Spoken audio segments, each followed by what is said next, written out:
They said it began with a single whisper. A man, drunk with anger, shouted a name in the crowded square. Within minutes, his brother collapsed, stone dead, eyes wide open, as if struck by an unseen hand. The villagers gathered, horrified. They buried the brother, but when another dared to repeat the same name at the funeral, the priest fell lifeless beside the grave. Panic spread like fire. Families clutched their children's mouths, terrified the word might slip. The name became poison, every utterance marked by another body. Yet no one understood why.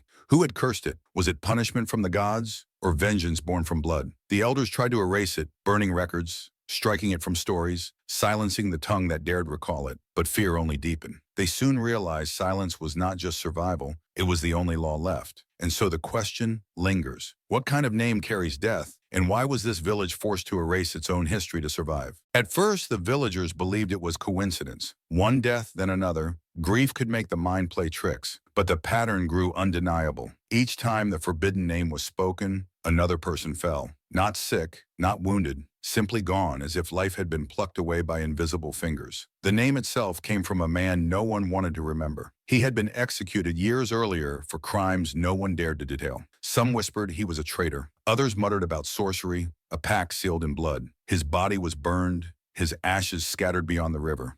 They thought his story ended there, but his name lingered, heavy and sharp on every tongue. The first victim, the brother, had screamed it in rage. Witnesses recalled the words slicing the air like a curse itself. When his brother died, some thought it was divine justice. Yet when the priest died at the burial, the villagers knew something darker had taken root. Priests were shielded by God, or so they believed. If even he could fall, then no one was safe. Mothers silenced their children, slapping mouths shut before syllables could slip. Merchants stopped calling each other in the marketplace. Neighbors communicated with nods and gestures. The silence spread faster than the deaths. Fear made them mute. Still, there were doubters. A group of young men gathered one night testing the curse. They lit torches, drank heavily, and dared one another to speak the name aloud. The first boy laughed as he said it, then choked, dropping dead before his friend's eyes. The torches fell and chaos tore through the group.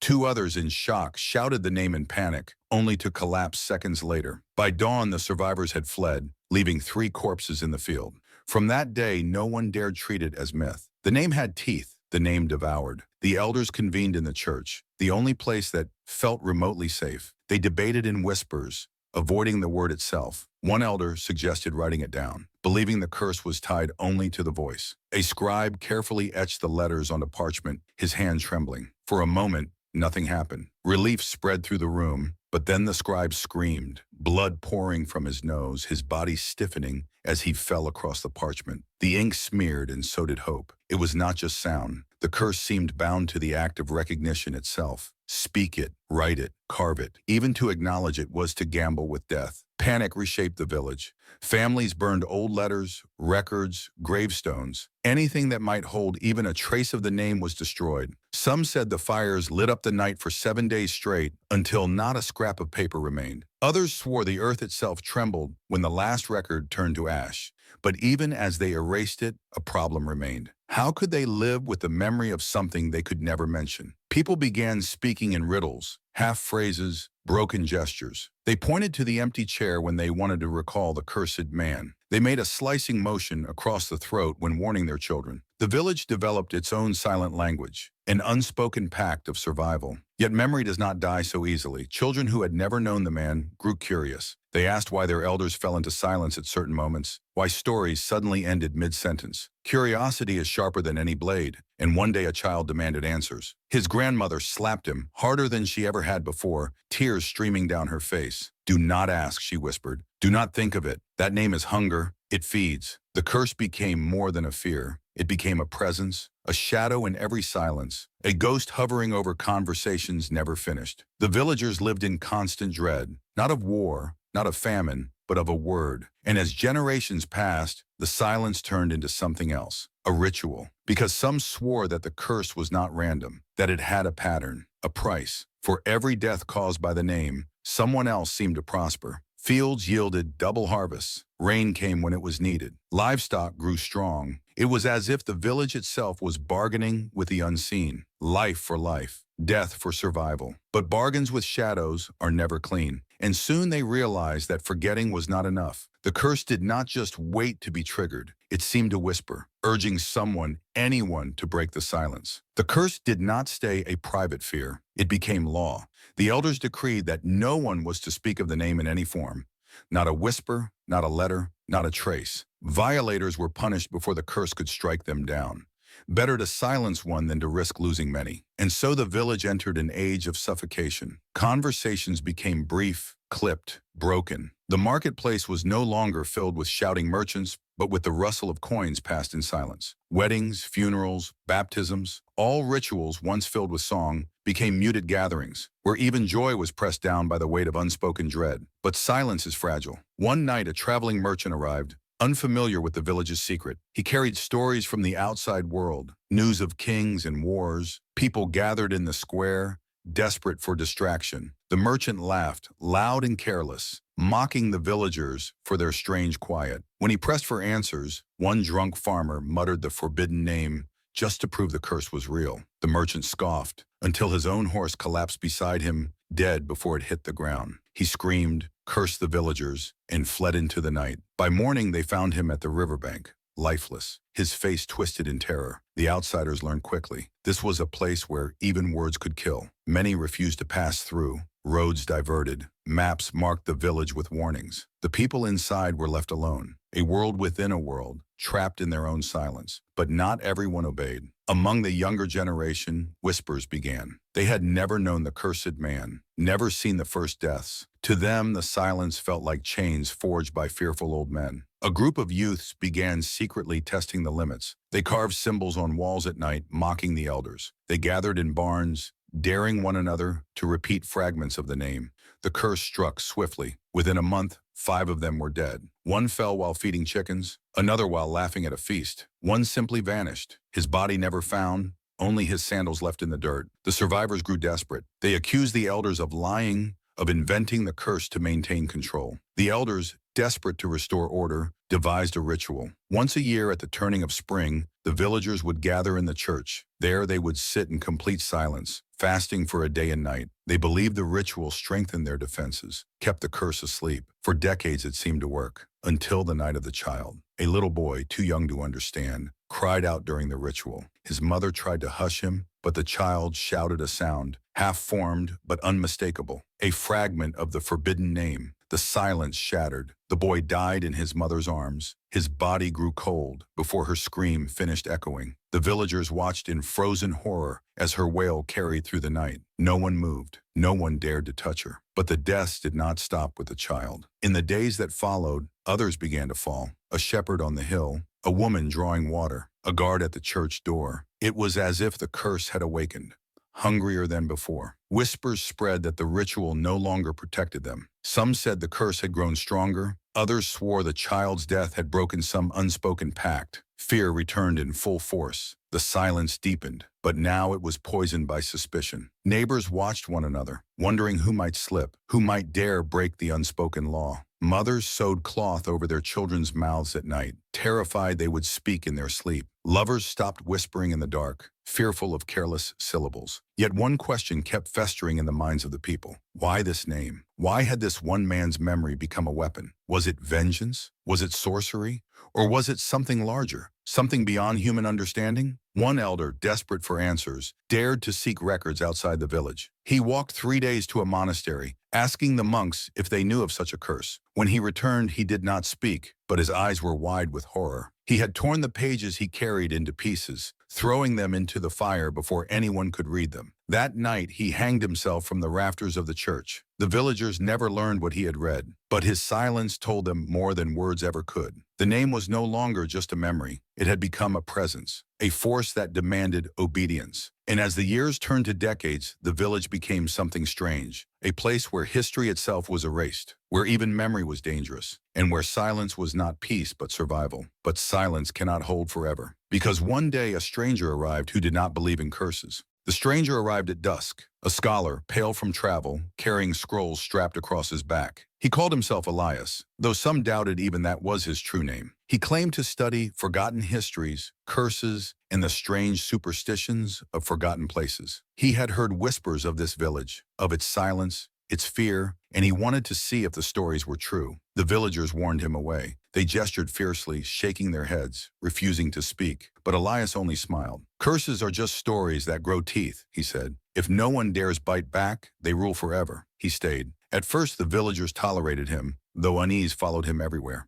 He asked questions no one dared answer. He searched ruins outside the village, scavenging for scraps of records others had destroyed. He pressed the children for half-remembered songs, fragments of stories. He spoke boldly, testing the silence. One night, he gathered a crowd in the square. Torches burned high, their smoke curling into the black sky. "You live like prisoners," Elias said, "chained by nothing but a sound. Do you not see? It has no power except what you give it." His words cut through the quiet like a blade. Some villagers wept at hearing such defiance. Others crossed themselves. Certain death would strike him where he stood. It did not. For a week, Elias roamed openly, speaking freely. He mocked the curse, calling it an old superstition. He even scratched strange symbols into the dirt, daring the villagers to look. But the silence held. No one died. No shadow fell. The villagers began to wonder. Had they been wrong all along? Had they built their lives on fear, mistaking coincidence for curse? Some even began whispering to one another, voices trembling with hope. Then came the night of the gathering. Elias, emboldened, stood in the church. The elders sat in grim silence, their faces pale with rage. He declared he had found the truth in the ruins beyond the river. The man whose name had been cursed was no mere traitor. He had been executed for summoning, calling on forces no priest or king could control. His name was not just a word. It was a vessel, a doorway, and Elias in his arrogance spoke it aloud. The sound ripped through the church like a blade of ice. Torches blew out, windows shattered. Elias clutched his throat, gasping, blood streaming from his mouth. He fell before the altar, dead before the echo faded. But it did not end with him. All through the night, bodies fell. A child asleep in his bed, a soldier on patrol, a woman baking bread. Death struck without warning, sweeping through the village like a plague. By dawn, 27 lay dead. The survivors were broken. Whatever hope Elias had stirred turned to ash. The curse was real, real in a way darker than anyone had imagined. Not just sound, not just memory. The name itself was a key, and Elias had unlocked something that should have stayed sealed. From that day, silence was no longer enough. The elders declared a new ritual. Each year, at the anniversary of Elias's death, the villagers would gather at the river where the cursed man's ashes had been scattered. They would offer sacrifice, an animal at first, then later, a human chosen by lot. The victim was drowned in silence, their body left for the waters to claim. The villagers believed it kept the curse at bay, but the silence deepened into something darker. Children grew up never hearing their parents' voices. Lovers met in the night without a single word. Grief could not be cried.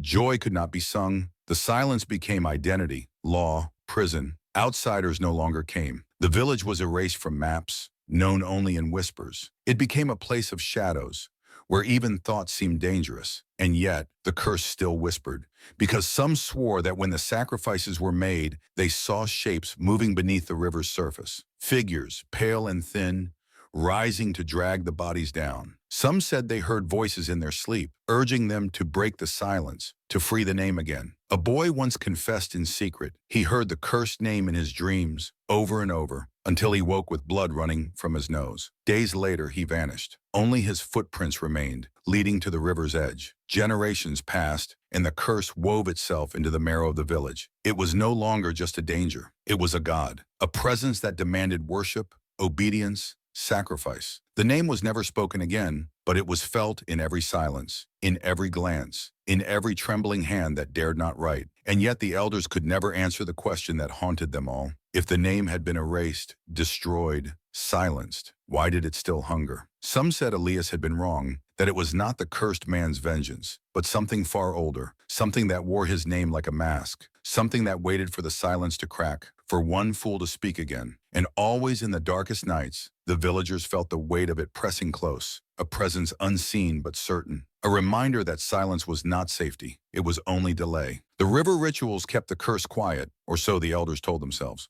But fear cannot unite forever. Fear divides. At first, people obeyed, willing to sacrifice strangers, criminals, or the weak to keep their families safe. But as years passed, the lots began to fall on those who were innocent. A mother of 3, a boy barely old enough to walk. The river demanded, and the elders obeyed. Whispers of rebellion stirred. Not spoken words, no one dared, but glances, gestures, and written marks scrawled in secret. A few villagers began to believe the elders were lying, that the curse was not real, that the sacrifices were nothing more than bloodlust disguised as tradition. One night, a man named Corin stole into the church and smashed the urn where Elias's burned notes had once been kept. He scrawled across the walls in charcoal, "You are the curse, not the name." The next morning, his body was found hanging from a tree, a rope knotted by hands unknown. Some said the elders killed him. Others swore the curse itself claimed him. But the message lingered. Silence had become a weapon wielded by men, not just by shadows. The village split in two. The faithful clung to the rituals, believing silence and sacrifice alone kept them alive. The doubters hid their questions, afraid their suspicion might condemn them as traitors. Yet doubt is contagious, and it spread quickly. Children grew restless, resenting the rules that strangled them. Some dared to sing in whispers when they were alone in the woods. Others carved forbidden symbols into the dirt, daring the curse to strike, and sometimes it did. A girl was found lifeless in her bed, her lips still moving in a dream. A man dropped dead mid-laughter, his wife swearing she had heard a name on his tongue. A child went missing at the river's edge, his toy boat drifting downstream without him. The elders tightened their grip. They declared a new law. Anyone caught mocking the silence, anyone carving symbols or whispering forbidden sounds would be offered to the river. No more waiting for lots, no more mercy. The first to be taken was a woman accused of singing. She denied it fiercely, clawing at the dirt as they dragged her to the water. No sound left her lips, but when she vanished beneath the surface, villagers swore they heard laughter, deep, hollow, echoing from the riverbed. The silence became heavier, sharper, weaponized by fear. Parents taught their children not with stories or songs, but with slaps and threats. Couples grew apart, unable to share even private words. The village was no longer alive. It was embalmed, preserved in terror. But still, the curse stirred. A small group of doubters began to meet in secret. They believed the silence itself was feeding the curse, not starving it. That by refusing to speak, they were giving it power. If the name was a doorway, perhaps it could be shut only by facing it, by speaking it one final time, together without fear. The plan never reached its end. Someone betrayed them. One night as the group gathered in an abandoned barn, the elders arrived with torches. They dragged the conspirators to the square, binding their hands. No trial, no defense. The villagers watched in silence as the group was forced into the river, their bodies thrashing before the waters claimed them. Yet something was different this time. The water churned, the current grew violent. The sacrifice did not soothe, it seemed to anger. A voice, low and broken, carried across the riverbank. Some swore it was the name itself, spoken from beneath the water. The villagers fled in terror. From that night on, they understood something had shifted. The curse no longer waited for slips of the tongue. It had begun to move on its own, choosing victims even in silence. The rules had changed, and the elders no longer seemed in control.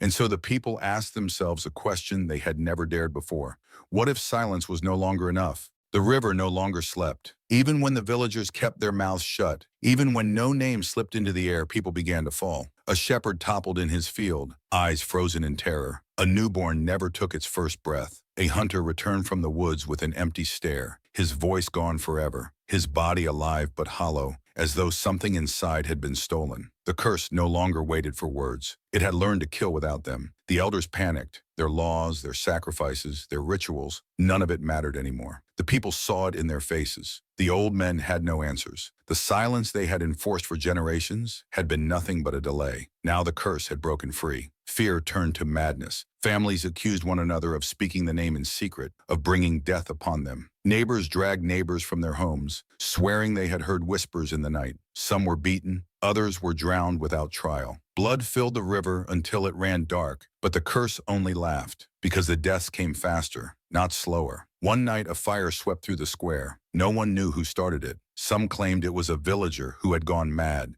screaming the cursed name into the flames before collapsing. Others swore the fire came from the ground itself, tearing through the silence like a scream turned visible. By morning, half the homes were ash. Survivors huddled together, broken, trembling, waiting for the end. But the curse did not end them all. It left some alive, deliberately, as if savoring their terror. Children grew up in ruins, never hearing lullabies. Lovers met in shadows, afraid even to breathe. The silence had once been a shield. Now it was a coffin. And yet, beneath the horror, a darker thought spread. What if this was never meant to be stopped? What if the silence was not protection, but preparation? The curse was changing. It no longer killed only those who spoke the name. It seemed to hunger for memory itself. People began to forget. Entire families could not recall their ancestors' faces. Children forgot the voices of their parents. Stories vanished mid-sentence, crumbling into nothing before they could be finished. The curse was not just silencing words. It was erasing history. Some swore they saw shapes walking through the village at night, figures with no faces, drifting from house to house. They carried no sound, no shadow, but wherever they lingered, memory rotted. Names slipped away, faces blurred. The village itself was being devoured, piece by the very thing they had once tried to bury. The elders, broken and powerless, confessed at last. They had never truly understood the curse. It was older than the cursed man, older than the river, older perhaps than language itself. The man had only awakened it when he bound his crimes to his name. His execution had not ended it. It had fed it. And now, after centuries of silence, it had grown strong enough to break free of names entirely. There was no longer safety in silence, no longer safety in forgetting. Only the certainty that something vast and unseen was still listening. The village no longer exists. No maps record its name. No songs recall its people. The houses burned. The fields turned to ash. The river swallowed the last stones of its church. Only silence remains, stretching where voices once lived. Silence in the stories whispered by travelers who swear the place is still cursed ground. They say no one survived, but some argue differently. A few stragglers wandered outward, pale and hollow, eyes staring as though seeing something no one else could. They carried no words with them, not greetings, not warnings, only silence that clung to them like a shadow. In the centuries since, strange things have happened in places far from the river. A farmer's wife who suddenly fell dead when her husband shouted an unfamiliar word. A priest who collapsed at his altar, blood pouring from his nose, his last sermon unfinished. A scholar who tore his own tongue out in terror, claiming a voice whispered to him in dreams. None of them ever wrote the word down. None could describe it. But each death carried the same echo as the village, as if the curse had never been buried with its ruins, as if silence could not cage it forever. And that is the true terror. The name was never truly erased. It does not need to be remembered to exist. It only needs to be spoken again, somewhere, someday. Perhaps on a drunken night in a tavern. Perhaps by a child curious about an old tale. Perhaps even now, by someone watching this very story unfold. Because curses are not destroyed when forgotten. They wait. They linger in cracks of memory, in fragments of history, in the places where silence becomes too heavy to bear. And if one village could erase itself from history to escape a single word, what does that mean for us, who speak thousands of names each day without fear? How many words have we already spoken that were never meant to be heard? How many names still wait, sleeping, until someone dares break the silence? Remember this. The villagers thought they were safe by forgetting, but forgetting was exactly what the curse wanted. Erase the past, and no one questions it when it returns. Erase the name, and it becomes more dangerous than ever. So listen carefully. If there are words you are told never to speak, never to write, never even to think, ask yourself why. Is it protection, or is it hunger disguised as silence? The villagers believed silence saved them. In the end, silence only delivered them. And somewhere, even now, the name they died to bury waits in the dark, patient, listening, ready to be spoken again.